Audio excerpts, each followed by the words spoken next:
Hello दोस्तों, स्वागत है आपका एक बार फिर से आपके अपने यूट्यूब चैनल रेलवे की पाठशाला पे। और आज हम करने वाले हैं साइंस के प्रीवियस ईयर क्वेश्चंस। ये है पार्ट नंबर 4 वीडियो। और दोस्तों मेरे को एक कमेंट आया था कि सर आप शिफ्ट भी जो डालते हो शिफ्ट भी बता दिया करो। तो मैं देखिए अब जो सारी पीडीएफ जो मैं बनाऊंगा ना उनमें शिफ्ट भी आपको दे दूंगा। तो ये देखिए ये जो वीडियो है आपके पास पार्ट 4 वीडियो वो 18/9/2018 का फर्स्ट शिफ्ट का वीडियो है। और जो 3 वीडियो पहले आए थे वो 17/9/2018 के first second and third shift के डाल दिए हैं। और दोस्तों एक बात और बता दूं, ये भी कमेंट आ रहे थे सर पीडीएफ को आप है ना आंसर सहित वहाँ पर टेलीग्राम पर डाल दीजिए। दोस्तों देखिए आंसर सहित तो मैंने पहले ही जो ऑल पीडीएफ है वो डाल दिया है। ये वीडियो मैं आपको इसलिए बना रहा हूँ कि आपको मैं कुछ समझा सकूँ, साइंस को और डिटेल्स में समझा सकूँ। अब देखिए मैं यहाँ पर क्वेश्चन कराता हूँ तो क्वेश्चन के अलावा आपको कुछ और डिटेल बताता हूँ, ठीक है। तो न्यूमेरिकल्स है वो मैं आपको आपके सामने करवाता हूँ। तो आंसर तो देखिए वहीं दिए पड़े हैं जो पूरी पीडीएफ है पूरे क्वेश्चंस की वहाँ से।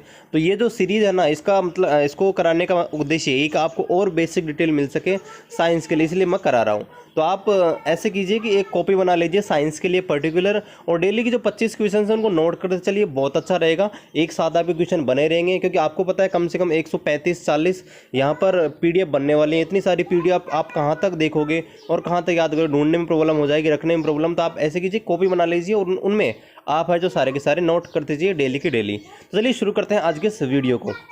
देखिए पहला जो क्वेश्चन है वो ये है, निम्नलिखित में से कौन सा तत्व है वो लचीला है और कोमल है। अब देखिए ऐसे तो आप इस क्वेश्चन को पढ़ेंगे तो आपको बिल्कुल अजीब लगेगा कि सर ऐसा कोई तत्व तो होता नहीं जो कि लचीला और कोमल हो, क्योंकि सोडियम अगर पोटेशियम होता ऑप्शंस में तो आप वहाँ उन पे टिक कर सकते थे, क्योंकि सोडियम और पोटेशियम ऐसे तत्व होते हैं जो कि आसानी से चाकू से काट सकते हैं। लेकिन यहाँ पर देखिए कहीं भी सोडियम पोटेशियम नहीं है, तो यहाँ पर जो लॉजिक लगेगा वो दूसरा लॉजिक लगेगा। वो लॉजिक लगेगा यहाँ पर देखिए कौन सा, आघात वर्धनीय वाला। देखिए आघात वर्धनीय क्या होती है, जब किसी धातु के ऊपर चोट की जाती है, जैसे कि आप लोहा ले लो, तांबा पीतल, तांबा है या कोई भी है, एल्युमिनियम है, जब इनके ऊपर चोट करते हो ना तो ये चौड़े हो जाते हैं, यानी कि इनको किसी भी आकृति में ढाला जा सकता है। तो देखिए दोस्तों यहाँ पर जो सल्फर है, कार्बन है, फास्फोरस है, ये सारे हैं अधातु, ठीक है दोस्तों, अधातु हैं। देखिए मैं आपको ओवर बेसिक आपको बता दूं इसका। दोस्तों ये आपको आधुनिक आवर्त सारणी दिख रही है, और ये जो ग्रीन लाइन है ना, ये ग्रीन लाइन से इधर के तत्व हैं सारे के सारे अधातु होते हैं, इस ग्रीन लाइन से इधर सारे तत्व होते हैं वो धातु होते हैं। अब देखिए ऑप्शंस में आपको दिया गया है, देखिए कार्बन है, नाइट्रोजन है, फास्फोरस है, ये सारे कार्बन है, फास्फोरस है और यहाँ पर सल्फर है। तो देखिए ये सारे के सारे क्या है, अधातु हैं। जबकि जो कॉपर है, कॉपर आप देखिए कहाँ आता है, कॉपर यहाँ पर देखिए ये रहा, ये यहाँ पर धातु आता है। तो होता क्या है दोस्तों, जो धातु होती है वो सारी आघात वर्धनीय होती हैं, मतलब उनको किसी आकार में ढाला जा सकता है, मतलब वो लचीली होती हैं, कोमल होती हैं। तो इसका आंसर हो जाएगा कहाँ पर, क्या, कॉपर यानी तांबा। चलिए देखते हैं अगला क्वेश्चन। विद्युत बल्ब में आमतौर पर रासायनिक रूप से कौन सी निष्क्रिय गैस भरी जाती है। अब देखिए निष्क्रिय गैस तो भरती हैं जैसे कि आर्गन, क्रिप्टॉन, जिनॉन, लेकिन यहाँ पर देखिए निष्क्रिय गैस एक भी नहीं है। तो यहाँ पर अगर यहाँ पर निष्क्रिय गैस ऑप्शन में नहीं हो तो आपको ध्यान रखना है हमेशा नाइट्रोजन गैस है वो बल्ब में भरी जाती है। नाइट्रोजन आपको ध्यान रखना है, नाइट्रोजन और आर्गन गैस है वो यहाँ पर भरी जाती है। देखते हैं अगला क्वेश्चन। 80 मीटर की ऊंचाई से एक गेंद गिराई जाती है तो चौथे सेकंड में तय की गई दूरी ज्ञात कीजिए। अब देखिए 80 मीटर आपको हाइट दे रखी है, मतलब h का मान आपको दे रखा है, हाइट यानी कि h बराबर दे रखी है 80 मीटर, ठीक है दोस्तों। अब देखिए यहाँ पर दूरी ज्ञात करने का गति का जो हमारे पास समीकरण है वो है s बराबर ut plus half at square. अब देखिए दोस्तों जब वस्तु को प्रारंभ में गिराया जाएगा ना, तो प्रारंभ में जो वस्तु है उसका वेग u क्या होगा, 0 होगा। तो उस स्थिति में ये टर्म है पूरी 0 हो जाएगी, यानी कि s बराबर होगा 1/2 at स्क्वायर, ठीक है दोस्तों। अब देखिए a बराबर क्या होगा, गुरुत्वाकर्षण त्वरण जिसका मान होता है g बराबर 10 मीटर प्रति सेकंड स्क्वायर, ठीक है दोस्तों। अब यहाँ पर देखिए आपसे पूछा है केवल चौथे सेकंड में तय की गई दूरी ज्ञात कीजिए। तो इसके लिए हम क्या करेंगे कि 4 सेकंड में कितनी इसने दूरी तय की और 3 सेकंड में कितनी दूरी तय की, दोनों को घटाएंगे क्योंकि ऐसे पूछ रहे हैं केवल चौथे सेकंड में, ठीक है दोस्तों। तो इसका सूत्र क्या हो जाएगा, जो दूरी है s वो बराबर हो जाएगा 1/2, ठीक है, at स्क्वायर, ठीक है। अब यहाँ पर देखिए ए का मान हो जाएगा 10, पहले हम बढ़ा लेंगे यानी कि चौथे सेकंड में, यानी कि 4 का स्क्वायर माइनस 1/2, और यहाँ पर लेंगे 10 और टी स्क्वायर का मतलब तीसरे सेकंड में। तो इसको हल करेंगे तो दोस्तों यहाँ पर आप आंसर इस प्रकार से निकाल सकते हो। मैंने इस क्वेश्चन को पहले ही करा दिया है जो मैंने न्यूमेरिकल सीरीज कराई थी वहाँ पर भी। चलिए बात करते हैं अगले क्वेश्चन के। निम्न में से कौन सा प्लांट बॉडी है जो कि जड़, तना और पत्तियों में अलग नहीं है, मतलब उसमें एक ही सारी चीज़ें एक ही होती हैं। तो आपने देखा होगा जो स्पाई रोगाइरा है, ठीक है, ये इसका राइट आंसर है। अब देखिए स्पाइरोगेरा होता क्या है, एक प्रकार का नील हरित शैवाल, आपने सुना होगा नील हरित शैवाल है ना, पानी के अंदर हरी हरी जो ऊपर जम जाती है उसको बोलते हैं नील हरित शैवाल, तो उसी का ही एक सदस्य है हरित शैवाल का ही। तो इसमें होता क्या है, जड़ तना पत्तियां सारी एक होती है, ठीक है दोस्तों, तो ये इसका राइट आंसर है स्पाइरोगाइरा। चलिए बात करते हैं अगले क्वेश्चन की, वो ये है निम्नलिखित में से कौन सा है एक सरल स्थायी उत्तक नहीं है। तो देखिए दोस्तों उत्तक है ना, उनको दो भागों में बांटा गया है, एक होते हैं सरल उत्तक, एक होते हैं जटिल उत्तक। तो सरल उत्तक में आते हैं आपके जाइलम और फ्लोएम, ठीक है, जबकि जो आपके जो कठिन उत्तक आते हैं जिनको क्या बोलते हैं यहाँ पर जिनको बोलते हैं यहाँ पर कठिन जो कि होते हैं, इनको अंग्रेजी में बोलते हैं कॉम्प्लेक्स, ठीक है। तो कॉम्प्लेक्स जो टिश्यू होते हैं वो दोस्तों होते हैं ये तीनों, कोलेनकाइमा, स्क्लेरेनकाइमा और पेरेनकाइमा। जबकि जो सरल होते हैं, सरल में होते हैं आपके जाइलम और फ्लोएम। तो आपसे पूछा है कौन सा सरल नहीं है, तो ये तीनों असरल स्थायी हैं तीनों, जबकि ये जो है पहला वो सरल स्थायी नहीं है, वो यहाँ पर जो आपके कॉम्प्लेक्स हैं वो वाले हैं, ठीक है दोस्तों। चलिए बात करते हैं अगले क्वेश्चन की, वो है आधुनिक आवर्त में किस समूह में हैलोजन को रखा गया है। तो वर्ग 17 के तत्व होते हैं, इनको यहाँ पर आपको पता होना चाहिए, इनको हैलोजन समूह बोला जाता है। दोस्तों बहुत जल्दी यहाँ पर आधुनिक आवर्त सारणी के ऊपर एक वीडियो आएगा जिसमें आपके सारे जो क्वेश्चन है वो मैं यहाँ पर कराने वाला हूँ। चलिए बात करते हैं अगले क्वेश्चन की, दो प्रतिरोध हैं जो 10 ओम और 20 ओम के हैं, 6 वोल्ट की बैटरी से जुड़े हुए हैं और श्रेणी क्रम में जुड़े हुए हैं। तो आपसे पूछा है इसमें विद्युत धारा का मान ज्ञात कीजिए। तो देखिए पहले तो हमको ये ध्यान रखना पड़ेगा कि जब दो आपके ऐसे दो प्रतिरोध हैं वो श्रेणी क्रम में जुड़े हैं और यहाँ पर एक बैटरी है 6 वोल्ट की, ये जुड़ी हुई है, ठीक है। तो आपसे पूछा है कि यहाँ पर जो धारा है उसका मान क्या होगा। तो देखिए ओम के नियम से हम जानते हैं V बराबर होता है IR, यानी कि I का मान हम निकाल लें तो I बराबर होगा V/R। तो V का मान तो हमारे पास हो गया दोस्तों 6 वोल्ट, लेकिन ध्यान रखना है यहाँ पर जो R का मान होगा या R का मान निकालेंगे तो ये दोनों प्रतिरोध हैं श्रेणी क्रम में होते हैं, और श्रेणी क्रम का जो तुल्य प्रतिरोध होता है वो होता है R बराबर R1 + R2। ये मैंने करा दिया है, बेसिक्स थ्योरी कराई थी वहाँ पे। तो कुल प्रतिरोध R का मान हो जाएगा यहाँ पर 10 और 20 कितना हो गया 30, V का मान कितना हो गया 6। अब I बराबर क्या होता है V/R, तो आप भाग लगाएंगे 30 में 6 का, तो आ जाएगा उत्तर 5 एम्पियर, ठीक है दोस्तों। तो यहाँ पर आंसर आएगा 5 एम्पियर। चलिए बात करते हैं अगले क्वेश्चन की, निम्न में से कौन सा समूह है वो संबंधित नहीं है, मतलब एक डिफरेंट है। तो देखिए नाखून होते हैं, बाल होते हैं और मुहासे होते हैं, इन तीनों को एक अलग समूह में रखा जाता है। मतलब इनमें ऐसा माना जाता है कि कोशिकाएं होती हैं, नहीं होती हैं कोशिकाएं इनमें। तो इनमें जब आप देखिए बालों को काटेंगे, नाखून काटेंगे तो आपको इतना दर्द नहीं होता है, लेकिन देखिए पैर का अंगूठा है, ठीक है, ये हमारे शरीर का एक अंग है, ठीक है, एक भाग है। अब भाग तो सभी हैं लेकिन इनमें कोशिकाएं हैं वो इस जीवित कोशिकाएं पाई जाती हैं पैर के अंगूठे में, ठीक है दोस्तों। तो इस प्रकार आंसर हो जाएगा 4। चलिए बात करते हैं अगले क्वेश्चन की, कुंडली की गति जब होती है तो चुंबकीय क्षेत्र के सापेक्ष कितने डिग्री पर होने पर उसमें धारा है वो सबसे ज़्यादा होती है। अब देखिए कुंडली है वो वैसे देखिए क्लास 9th और क्लास 10th में है नहीं, ये क्लास 11th और 12th के चैप्टर है फिजिक्स, वहाँ पर कुंडली है, कुंडली का चैप्टर है, तो वहाँ पर ये चीज़ है। तो चलिए मैं आपको दिखा देता हूँ वैसे कुंडली के बारे में थोड़ा सा। अब देखिए तो जब किसी कुंडली में धारा प्रवाहित की जाती है ना तो उसका सूत्र जो होता है, ठीक है, वो यहाँ पर होता है, आपको दिख रहा होगा ये सूत्र यहाँ पर होता है। अब देखिए यहाँ पर साइन थीटा है, साइन थीटा की वैल्यू जब अधिकतम होगी तभी इसका मान है वो अधिकतम होगा। तो साइन थीटा आपको पता है 90 डिग्री पर एक इसका मान होता है, यानी कि 90 डिग्री पर इसका मान क्या होगा, अधिकतम होगा। चलिए बात करते हैं अगले क्वेश्चन की, वह बिंदु जहाँ पर वस्तु का संपूर्ण भाग नहीं है दोस्तों, ये बाहर होगा, ठीक है, यहाँ पर पार्ट नहीं होगा, ये वेट होगा, ठीक है, थोड़ा मिस्टेक हो गया है। वह बिंदु जहाँ पर वस्तु का संपूर्ण भार है वो कार्य करता है या केंद्रित माना जाता है, उसे क्या बोलते हैं, तो आपको पता होना चाहिए, इसको गुरुत्वीय केंद्र बोलते हैं, गुरुत्वाकर्षण केंद्र बोलते हैं। यानी कि ऐसा कोई पॉइंट जहाँ पर उसका पूरा हम भार है उसको केंद्रित मान लें, जैसे फुटबॉल होती है तो उसके केंद्र होता है ना, केंद्र, वहाँ पर माना जाता है कि उसका जो पूरा द्रव्यमान है केंद्रित। ऐसे तराजू होती है, तराजू के बीच में आपने देखा होगा बिल्कुल बीच में ऐसे कोई तराजू है ना, ऐसी ये कोई तराजू है तो आपने देखा होगा तराजू के ठीक बीच में एक ऐसे लगी रहती है, ठीक है, तो ये होती है द्रव्यमान, इसको बोलते हैं इसका गुरुत्वाकर्षण केंद्र, ठीक है दोस्तों। चलिए बात करते हैं अगले क्वेश्चन की, ऑक्सीजन की उपयोग करके पायरुवेट है उसका विभाजन कहाँ होता है। अब देखिए पायरुवेट भी एक आपके जीव होता है, ठीक है, पायरुवेट। तो यहाँ पर देखिए पायरुवेट है वो आपके माइटोकॉन्ड्रिया में है, माइटोकॉन्ड्रिया में ऑक्सीजन का यूज़ करता है, उपयोग करता है, और उसका विभाजन कर लेता है। ठीक है, यानी कि उसका विभाजन होता है ऑक्सीजन की उपस्थिति में माइटोकॉन्ड्रिया के अंदर होता है। चलिए बात करते हैं अगले क्वेश्चन की। निम्न में से कौन सा जानवर मुकुलन द्वारा उत्पादित होता है? अब देखिए मुकुलन होता क्या है, मुकुलन के लिए मैं आपको दिखा देता हूं, मुकुलन और डिटेल से आपको पता लग जाए। देखिए ये होता है हाइड्रा मुकुलन, मतलब हाइड्रा में क्या होता है, शुरू में एक यहाँ पर अलग से एक छोटा सा अलग से विकसित होता है, आप अलग यहाँ पे अलग इसकी शाखा विकसित हो जाती है नीचे की ओर, यहाँ पर वो और बड़ी हो जाती है और वो विकसित होकर एक बाद में एक नए जीव का निर्माण कर लेती है और अलग हो जाती है। मतलब कि यहाँ पर एक जीव से दो जीव बन जाते हैं, ये अलैंगिक जनन का उदाहरण है। तो यहाँ पर जो हाइड्रा होता है उसमें इस विधि को बोलते हैं क्या, मुकुलन। तो ये ऑप्शन है हाइड्रा, यानी कि हाइड्रा में होता है मुकुलन के द्वारा।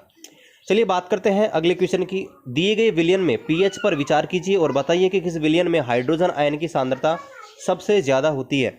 अब देखिए इस क्वेश्चन को हम करने वाले हैं पीएच स्केल से। देखिए पीएच स्केल है वो सोरेनसन नामक वैज्ञानिक ने दिया था और उस पर 0 से और 14 तक के अंक लिखे रहते हैं, बीच में होता है 7 और यहाँ पर ये होती है H+ आयन की सांद्रता, ये होती है OH- आयन की सांद्रता। तो देखिए पीएच स्केल जो होता है ना, पीएच स्केल वो होता है हाइड्रोजन आयन की सांद्रता का लॉग या लघुगणक। ठीक है, अब देखिए यहाँ पर ये पूछा गया है, आपको विलयन दे रखे हैं, उनके पीएच वैल्यू दे रखी है। तो देखिए पीएच वैल्यू में आपको ध्यान रखना है, जिस पदार्थ की पीएच वैल्यू जितनी कम होती है ना, वह पदार्थ उतना ही अम्लीय होता है। क्योंकि दोस्तों देखिए ये H+ आयन की सांद्रता का, देखिए आप इधर जाएंगे तो जैसे ही ये 0 है, इधर जाएंगे इसका क्षेत्र देखिए घटता जा रहा है। मतलब अगर यहाँ पर पीएच का मान बढ़ता है ना, तो लगातार उसका जो H+ आयन की सांद्रता है वो घटती रहती है। मतलब पदार्थ है वो अम्लीय से क्षारीय होता जाता है जैसे जैसे पीएच का मान बढ़ता जाता है। तो यानी कि जिसका पीएच मान सबसे कम होगा ना, वो यहाँ पर सबसे अधिक अम्लीय होगा। तो यहाँ पर देखिए सबसे कम किसका है, 2.4, तो यहाँ पर 2.4 इसका सही आंसर होगा, यानी कि इसमें हाइड्रोजन आयन की सांद्रता है वो सबसे ज़्यादा होने वाली है। चलिए बात करते हैं अगले क्वेश्चन की। अगेन एक रिपीटेड क्वेश्चन है, बहुत सीधा क्वेश्चन। चंद्रमा पर किसी वस्तु का भार पृथ्वी पर उसके भार का कितना होता है? तो 1/6, बिल्कुल सीधा सा क्वेश्चन है। बात करते हैं अगले क्वेश्चन की, क्वेश्चन नंबर 15। निम्नलिखित में से किस यौगिक में क्रिस्टलीय जल नहीं होता है? मतलब देखिए क्रिस्टलीय जल का मतलब होता है कि जब उनका सूत्र लिखेंगे ना तो उसमें जल नहीं आए। तो देखिए जिप्सम होता है, जिप्सम दूसरा ऑप्शन देखिए, जिप्सम आप जानते हैं CaSO4.2H2O, इसका सूत्र होता है जिप्सम का। ठीक है, वाशिंग सोडा आप जानते हैं जो कि होता है Na2CO3.10H2, इसमें भी जल आता है। कॉपर सल्फेट आप जानते हैं CuSO4.6H2O, ये भी आता है। लेकिन दोस्तों यहाँ पर जो बेकिंग सोडा है, बेकिंग सोडा इसका सूत्र होता है NaHCO3। ठीक है, ये सूत्र होता है। अब इसमें जल के अणु नहीं आते हैं, तो इसलिए यहाँ पर क्या होगा, निम्नलिखित में से कौन से यौगिक में क्रिस्टलन का पानी नहीं होता, मतलब उसमें जल के अणु नहीं होते हैं, तो क्या होता है, बेकिंग सोडा, बेकिंग पाउडर। देखते हैं अगला क्वेश्चन। वह रासायनिक अभिक्रिया जिसमें गर्मी उत्पन्न होती है उसे क्या बोलते हैं? मतलब देखिए ऐसी अभिक्रिया होती हैं जब उनमें अभिक्रिया कराई जाती है ना, दो अभिकारक लेकर अभिक्रिया कराते हैं, तो होता क्या है कि उनमें गर्मी उत्पन्न होती है। मतलब ये है, जो साइंस के स्टूडेंट हैं वो तो इसको अच्छे से जानते हैं, लेकिन देखिए कुछ पदार्थ ऐसे होते हैं, जैसे पेट्रोल आप देखते हैं, पेट्रोल को आप हाथ में लेते हैं तो होता क्या, आपका हाथ ठंडा हो जाता है। ऐसा क्यों? क्योंकि वहाँ पर जो ताप है ना उसमें कमी होती है। तो इस प्रकार कई अभिक्रिया ऐसी होती हैं जब उनको अभिक्रिया करवाई जाती है। जैसे आप जानते हैं चूना पत्थर, ठीक है, जब मकान बनाया जाता है तो वहाँ पर उसको पानी में डाला जाता है, तो वहाँ पर होता क्या है, उसमें से आपने देखा होगा एक सफ़ेद दूध या पानी बनता है और उसका टेम्परेचर बहुत हाई हो जाता है। तो उस प्रकार की अभिक्रिया होती है, दो प्रकार की अभिक्रिया होती है, उष्माशोषी, उष्माक्षेपी। तो इसका उत्तर हो जाएगा उष्माक्षेपी। मतलब इसमें टेम्परेचर है बढ़ता है, यानी कि ऊष्मा बाहर निकलती है, और जिसमें ऊष्मा की कमी होती है, जैसे पेट्रोल आपने हाथ में रख लिया तो उसको बोलते हैं उष्माशोषी। मतलब वो क्या करेगा, हीट को ऑब्जर्व करेगा और कमी कर देगा टेम्परेचर में। चलिए बात करते हैं अगले क्वेश्चन की। निम्नलिखित में से कौन सा हार्मोन युवा अवस्था में पुरुषों में दिखाई देता है? यानी कि पुरुषों में यौन लक्षणों के लिए जिम्मेदार होता है। तो आपको पता है पुरुषों में यौन लक्षण दिखाई देते हैं, जैसे दाढ़ी मूंछों का आना, आवाज़ का भारी होना, ये सारे लक्षण होते हैं। तो यहाँ पर देखिए आपको पता होना चाहिए टेस्टोस्टेरोन एक हार्मोन होता है जो कि पुरुषों में होता है। ठीक है, बाकी एस्ट्रोजन है, प्रोजेस्टेरोन है, ये महिलाओं में होते हैं। बात करते हैं अगली क्वेश्चन की। परमाणु संख्या के आधार पर तत्वों को वर्गीकृत किसने किया था? देखिए इसके ऊपर भी हम वीडियो बनाएंगे डेडिकेटेड। तो देखिए सबसे पहले डोबेरानर, न्यूलैंड और मेंडलीफ तीनों ने परमाणु भार के आधार पर इन्होंने अपनी अपनी आवर्त सारणी दी थी, अपने अपने नियम दिए थे। सबसे पहले आवर्त सारणी मेंडलीफ ने दी थी, इन्होंने अपना अष्टक सिद्धांत दिया था, और डोबेरानर ने एक त्रिक नियम दिया था। लेकिन हेनरी मोजले था, उसने 1913 में एक आधुनिक आवर्त सारणी बनाई थी, और इसमें उन्होंने परमाणु संख्या को आधार मानकर आरोही क्रम में बनाया था। तो इसका उत्तर हो जाएगा मोजले, हेनरी मोजले। चलिए बात करते हैं अगले क्वेश्चन की। यदि दो असमान विमानों में समान गतिज ऊर्जा है तो भारी वस्तु कौन सी है। देखिए ये क्वेश्चन को रेलवे ने इग्नोर किया था क्योंकि इसमें प्रॉब्लम है। देखिए यदि दो असमान भार के विमान, अब देखिए क्वेश्चन में पहले बोला है कि उनका भार है वो असमान है और फिर पूछ रहा है कि उनमें कौन सी भारी है। तो देखिए इस क्वेश्चन को रेलवे ने नेग्लेक्ट किया था क्वेश्चन नंबर 18 को। चलिए बात करते हैं क्वेश्चन नंबर 19 की। समय के साथ ऊर्ध्वाधर रूप से फेंकी गई जो वस्तु उसका वेग कैसा होता है। तो देखिए इस क्वेश्चन को भी रेलवे ने नेग्लेक्ट किया था, यानी कि जब वस्तु को ऊर्ध्वाधर फेंका जाता है तो यहाँ पर उसका वक्र है ना कुछ इस प्रकार से प्राप्त होता है। मतलब पहले तो जो वस्तु है वो हाइट प्राप्त करेगी और फिर वापस से नीचे आ जाएगी, लेकिन यहाँ पर देखिए कुछ अलग ऑप्शन थे तो इसको रेलवे ने नेग्लेक्ट कर दिया था, इग्नोर कर दिया था क्वेश्चन नंबर 19 को भी। चलिए बात करते हैं क्वेश्चन नंबर 20 की। और यहाँ पर दिया हुआ है 120 वाट का एक लैंप है, वो रोज 8 घंटे चलता है, तो एक दिन में प्रयुक्त की जाने वाली यूनिट यानी कि विद्युत ऊर्जा ज्ञात कीजिए। तो विद्युत यूनिट का सूत्र होता है शक्ति इंटू टाइम, शक्ति इंटू समय बटे 1000। शक्ति होनी चाहिए वाट में, समय होना चाहिए घंटे में 1000, यानी कि 120 इंटू 8 और बटे यहाँ पर हो जाएगा 1000। ठीक है, इसको आप हल करेंगे। ठीक है, 12 यानी कि 960 अपॉन 1000, तो इसका आंसर आएगा 0.96, यानी कि 0.96 इसका आंसर वह आएगा 0.96 और KWH। ठीक है, यूनिट, ये इसका राइट आंसर होगा। चलिए बात करते हैं अगले क्वेश्चन की। क्वेश्चन नंबर 21, कैल्शियम हाइड्रोक्साइड का सही सूत्र क्या है। तो ये तो देखिए मैं आपको करवा दूंगा, वैसे जो भी सभी के रासायनिक सूत्र हैं जो कि इजी हैं, जब भी मैं केमिस्ट्री शुरू करूंगा, हो सकता है आज शाम को ही आपको वीडियो मिल जाए केमिस्ट्री का बेसिक वीडियो। पहला हम केमिस्ट्री शुरू करेंगे बहुत जल्दी, तो आज शाम को हो सकता है आपको वीडियो मिल जाए। तो यहाँ पर जो इसका सूत्र है वो CaOH2 होता है, और पहले मैं यहाँ पर आपको सूत्र ही कराने वाला हूँ। चलिए बात करते हैं अगले क्वेश्चन की। एक 40 किलोग्राम की लड़की है, 4 सेकंड में 5 मीटर की ऊंचाई तक जाती है, उसके द्वारा काम में ली गई शक्ति ज्ञात कीजिए। अब शक्ति देखिए, शक्ति होती है P बराबर W/T, यानी शक्ति बराबर होता है कार्य बटे समय, यानी कि P बराबर होता है W/T। अब देखिए समय तो हमारे पास है, लेकिन सर काम कहाँ से लाएंगे W का मान। तो देखिए W क्या होती है, ऊर्जा का ही रूप होती है, और जब कोई वस्तु उसकी ऊंचाई में परिवर्तन होता है तो हमेशा उसकी स्थितिज ऊर्जा में चेंज होता है। अब इसलिए W का मान क्या हो जाएगा यहाँ पर mgh। अब देखिए यहाँ पर आपको क्या चीज़ दे रखी है, P बराबर mgh/T, इसको हल करना है बस। मास यानी कि आपको दे रखा है 40 किलो की लड़की है, जी का मान गुरुत्वीय त्वरण आपको पता है 10 है, हाइट आपको पता है 5 मीटर है। ठीक है दोस्तों, और यहाँ पर T है वो कितना है, 4 सेकंड है। हल करना है इसमें तो यह आ जाएगा 500 वाट। ठीक है, 500 वाट शक्ति का उसने उपयोग किया है। चलिए बात करते हैं अगले क्वेश्चन की। 5 से 8% जो एसिटिक अम्ल होता है उसको क्या कहा जाता है। अब देखिए सिरका जो होता है ना, जिसको विनेगर बोलते हैं, विनेगर में 5 से 8% एसिटिक अम्ल का यूज़ किया जाता है और उसकी सहायता से जो विनेगर है वो बनाया जाता है। तो ये थ्योरेटिकल क्वेश्चन है साइंस का, तो इसका ऑप्शन ए सही उत्तर है, सिरका। अगला क्वेश्चन देखते हैं। अगला क्वेश्चन है देखिए, श्रवण रेंज से नीचे की आवृत्तियों को क्या कहा जाता है। मतलब ये कि कुछ ध्वनि ऐसी होती है जिनको हम कानों से सुन नहीं सकते हैं, क्योंकि हमको आप जानते हैं हमारे जो कान हैं 20 हर्ट्ज से 20,000 हर्ट्ज तक की ध्वनियों को सुन सकते हैं। तो 20 हर्ट्ज से कम की जो ध्वनि होती है उनको बोलते हैं यहाँ पर श्रवण रेंज से कम की, और इनको बोलते हैं इंफ्रासोनिक, मतलब उनको हम सुन नहीं सकते हैं। चलिए बात करते हैं आज के लास्ट वीडियो की। प्रकाश की किरण जब पानी से गिलास में जाती है तो वह किसकी ओर झुकती है। देखिए यहाँ पर बात हो रही है पानी से गिलास में। देखिए पानी से गिलास में जब प्रकाश किरण जाएगी तो पानी गिलास की तुलना में एक क्या है, विरल माध्यम है, जबकि यहाँ पर जो गिलास है वो एक सघन माध्यम है। तो जब भी प्रकाश की किरण विरल माध्यम से सघन माध्यम में जाती है, ठीक है, तो वह अभिलंब की ओर झुक जाती है। जाना चाहिए था इधर इसको सीधा, लेकिन वो इधर झुक जाती है। लेकिन आपको ये भी पता होना चाहिए जब भी सघन माध्यम में जाती है उसकी गति भी कम हो जाती है।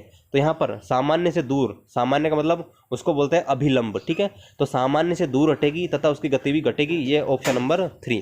ठीक है दोस्तों, तो आज का वीडियो इतना ही है। आपने अभी तक टेलीग्राम ग्रुप को ज्वाइन नहीं किया तो टेलीग्राम ग्रुप ज्वाइन कर सकते हो, वहाँ पर आपको प्रीवियस ईयर क्वेश्चंस हैं वो फ्री ऑफ कॉस्ट मिल जाएंगे। ठीक है दोस्तों, सभी PDF आपको मिल जाएगी। और अभी तक आपने हमारे रेलवे की पाठशाला को सब्सक्राइब नहीं किया है तो लाइक कीजिए, शेयर कीजिए अपने दोस्तों के साथ और सब्सक्राइब कीजिए हमारे चैनल को। और बताइए आज का वीडियो आपको कैसा लगा। मिलते हैं आपसे अगले वीडियो में, तब तक जय हिंद, जय भारत।